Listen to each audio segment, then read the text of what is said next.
The Massacre of Deerfield, Massachusetts. One terrible night came to symbolize the whole struggle for supremacy on the North American continent.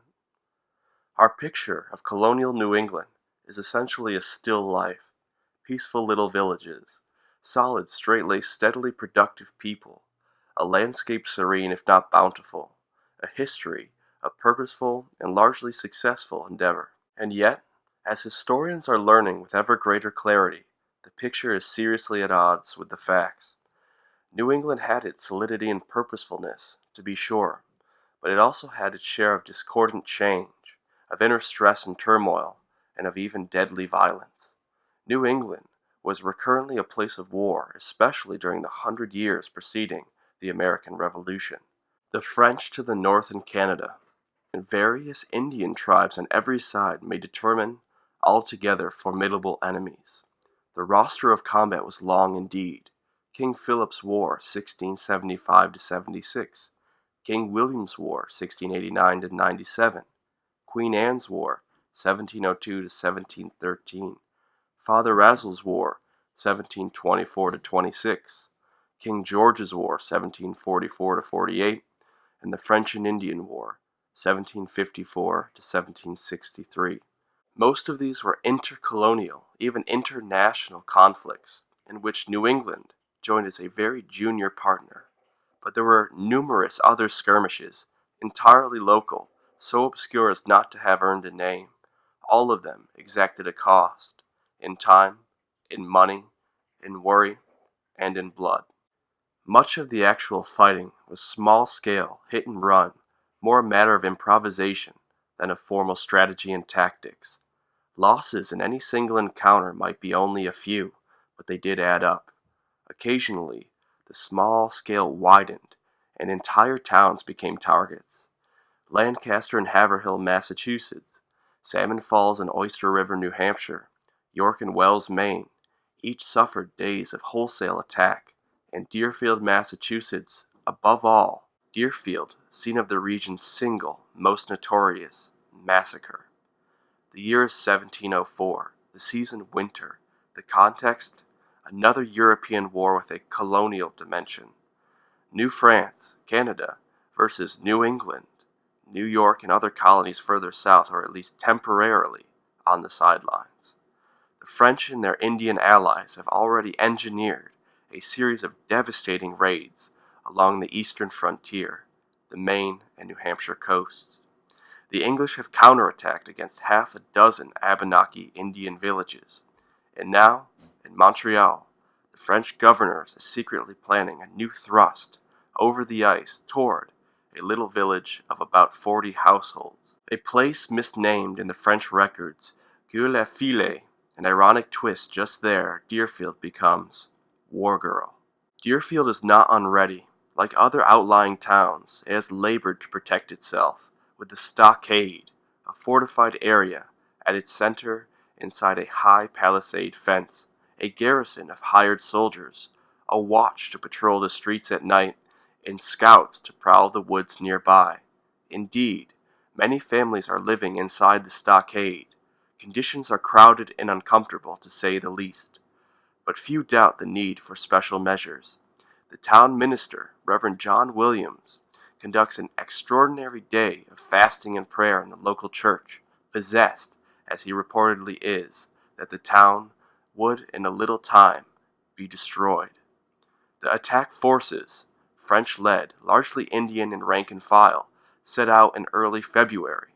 Steadily they moved southward, on frozen rivers and lakes, with one hard leg across the Green Mountains. They have snowshoes, sleds to carry their supplies, and dogs to pull the sleds. The lower part of their route follows the Connecticut River Valley till it reaches a point near what would later become Brattleboro, Vermont.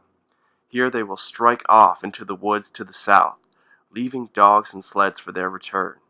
They are barely a day's march, 20 miles from their objective. The rest they will cover as quickly and quietly as possible.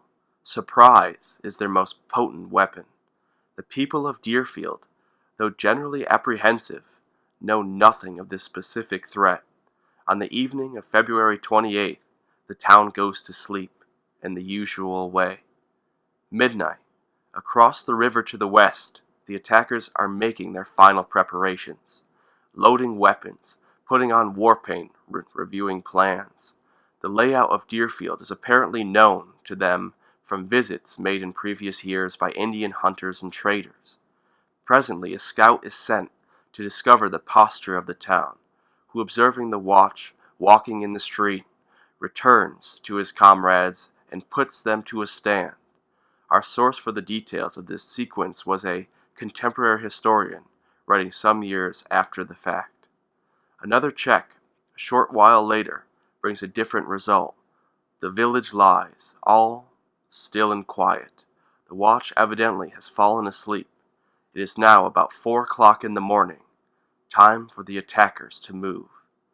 Over the river, on the ice, across a mile of meadowland, ghostly and white, past the darkened houses at the north end of the street, right up to the stockade. The snow has piled hugely here. The drifts make walkways to the top of the fence. A vanguard of some 40 men climbs quickly over and drops down on the inside. A gate is opened to admit the rest.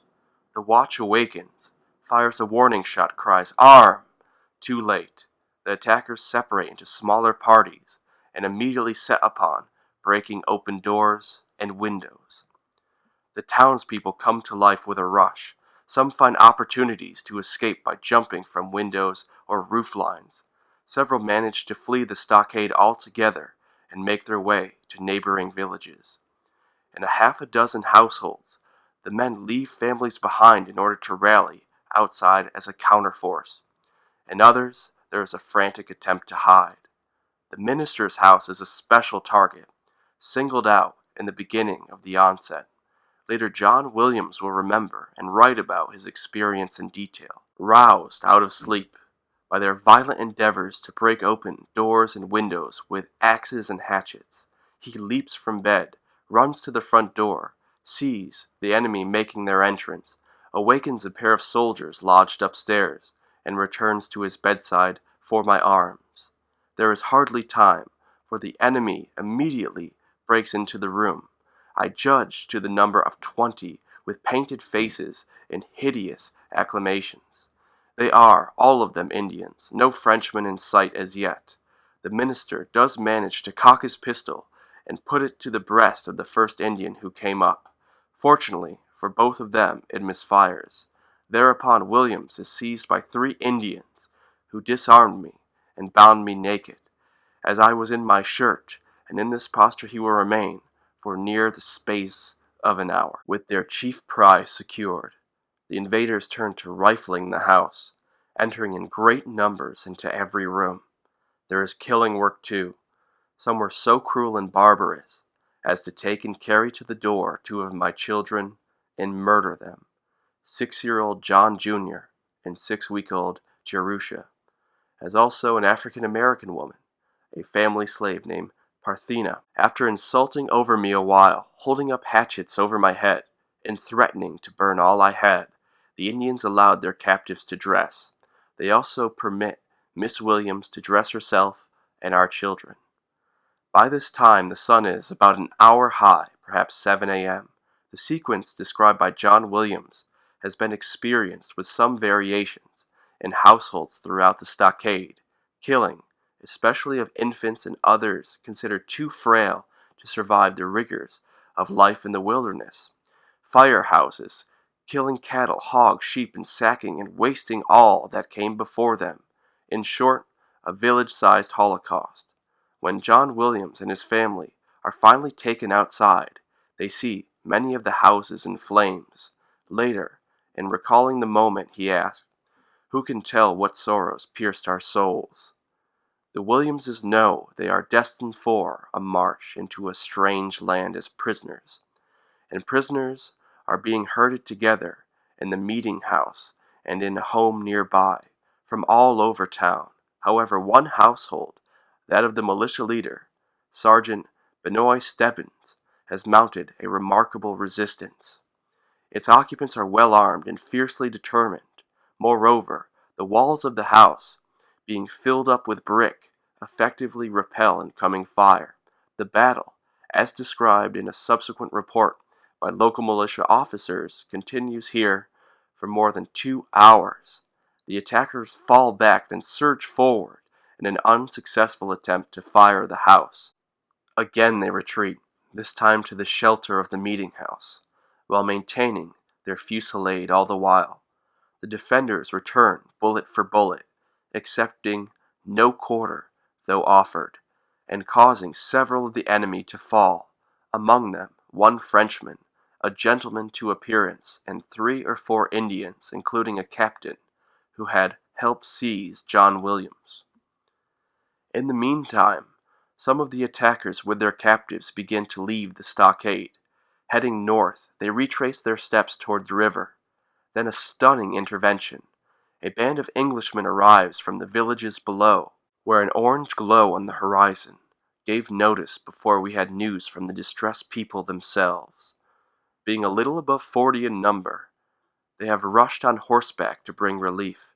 They stop just long enough to pick up 15 of Deerfield men, and this combined force proceeds to the stockade to deliver a surprise of its own. When we entered one gate, the enemy fled out the other. Now comes a flat-out chase, pell-mell across the meadow, the erstwhile attackers put to rout. The Englishmen warm, literally, to the fight, stripping off garments as they run. Later, the same soldiers will claim reimbursement for their losses and record details of the battle. They inflict heavy casualties. We saw at the time many dead bodies, and afterwards manifest prints in the snow, where other dead bodies were drawn to a hole in the river.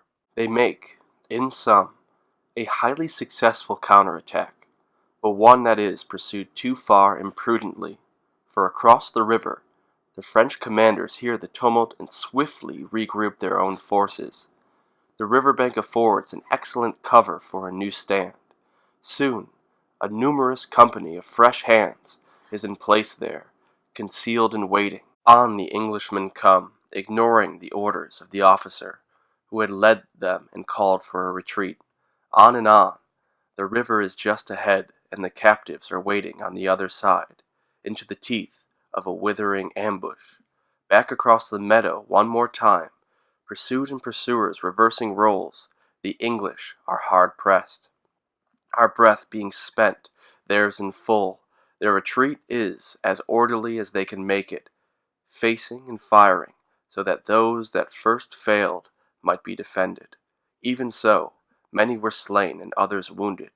Eventually the survivors regain the stockade and clamber inside, at which the enemy drew off. They will appear no more. It is now about 9 a.m. A numbness settles over the village. The fires are burning down. There is blood on the snow in the street. The survivors of the meadow fight crouch warily behind the palisades.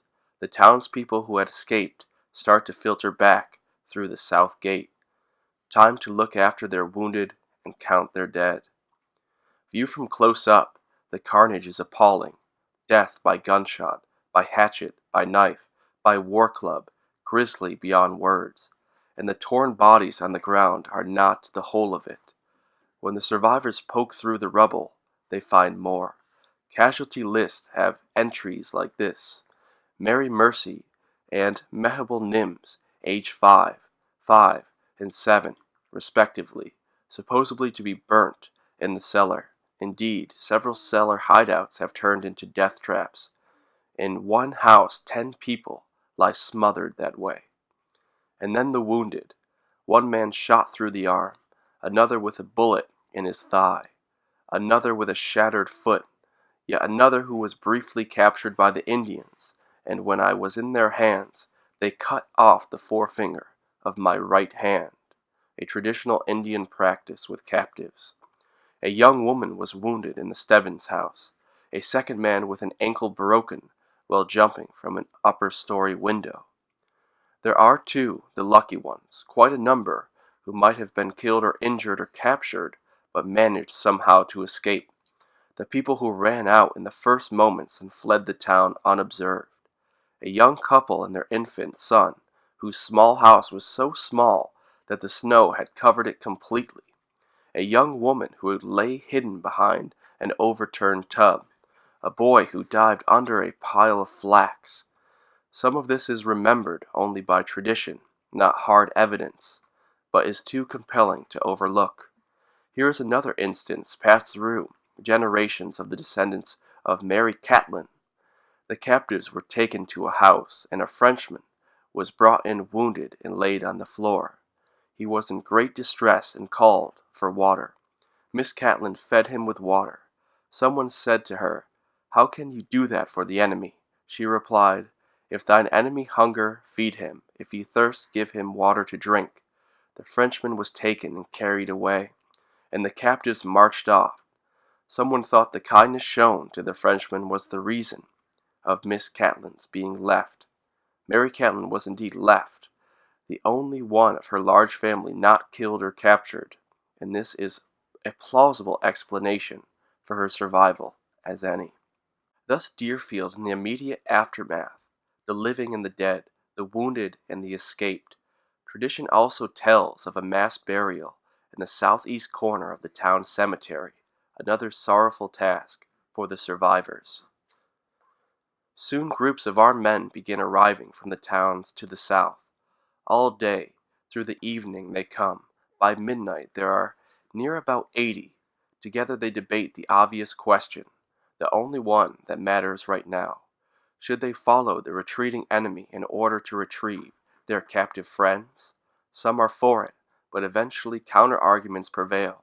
They have no snowshoes, the snow being at least 3 foot deep. The enemy has trebled our number, if not more. Following in their path, we should too much expose our men. Moreover, the captives themselves will be endangered, Mr. Williams' family especially, whom the enemy would kill if we come. The day after, Connecticut men begin to come in. By nightfall their number has swelled to fully 250. There is more debate on whether to counterattack. However, the aforesaid objections remain, plus one more. The weather has turned unseasonably warm, with rain, and the snowpack is going to slush. They judge it impossible to travel, except to uttermost disadvantage. Under the circumstances they could hardly hope to offend the enemy or rescue our captives, which was the end we aimed at in all. And so they desist once again. They give what further help they can to the remaining inhabitants, help with the burials and with rounding up the surviving cattle. They prepare a report for the colonial leaders in Boston, including a detailed count of the casualties. 48 dead, 112 taken captive. Another 140 remain alive at home. They leave a garrison of 30 men or upwards in the town, and the rest return to their home villages. Meanwhile, the march of the captives and their captors is well underway.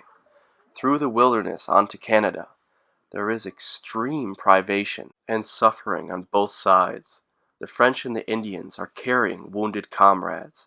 The captives include many who are physically weak and emotionally stricken, young children, old people, pregnant women, lone survivors of otherwise shattered families.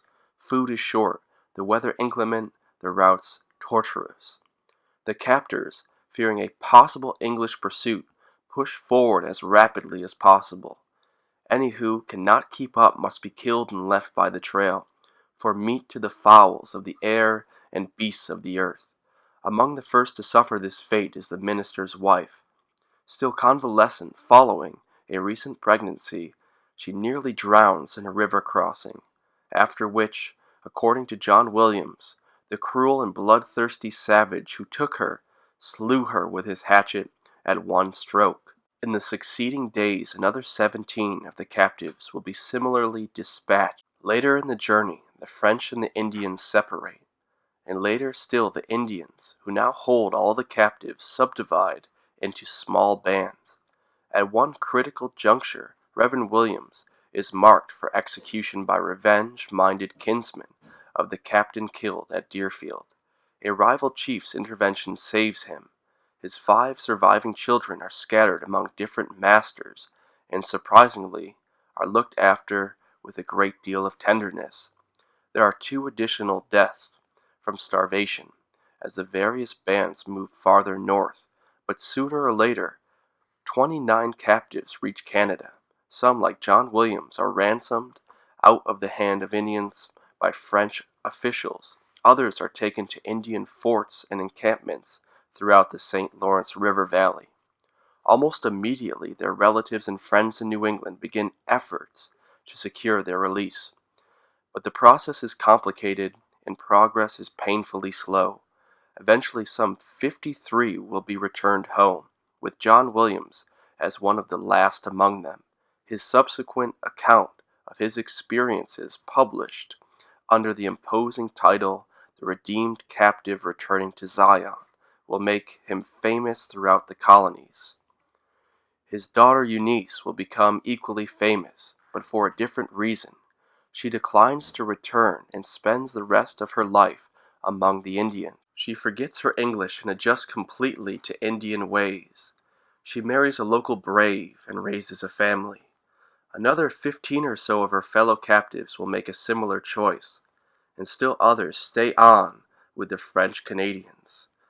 There are the captives unredeemed, a source of sorrow and of outrage for the New Englanders. In fact, efforts to bring them back will continue for decades. Friends, traveling back and forth quite unofficially, and full-fledged ambassadors sent from one royal governor to the other, seek repeatedly to force a change. In some cases, there are direct, even affectionate, contacts between the parties themselves. Eunice Williams pays 4 separate visits to her New England relatives. Each time they greet her with great excitement and high hopes for her permanent return, but there is no sign that she even considers the possibility. She acknowledges the claims of her blood, but other stronger claims drew her back to Canada. She has become an Indian in all but blood, and she prefers to remain that way. She will become the last surviving member of the entire massacre cohort. The destruction of Deerfield came nearer the beginning than the end of the Anglo-French struggle for control of North America, and was barely a curtain raiser in the long, sorry drama of white versus red, but it left special and enduring memories. Well into the 19th century, New England boys played a game called Deerfield Massacre, complete with mock scalpings and captive taking. A curious bond grew between Deerfield and the descendants of those same Canadian Indians who had formed the attack party, with visits back and forth on both sides. And particular massacre memorabilia have been carefully, almost lovingly preserved to the present day. Indeed, Deerfield today recalls both sides of its former frontier experience. It remains an exquisitely tranquil and beautiful village, its main street lined with stately old houses, 12 of them open to the public. But its most celebrated single artifact is an ancient wooden door, hacked full of hatchet holes on that bitter night of winter 1704.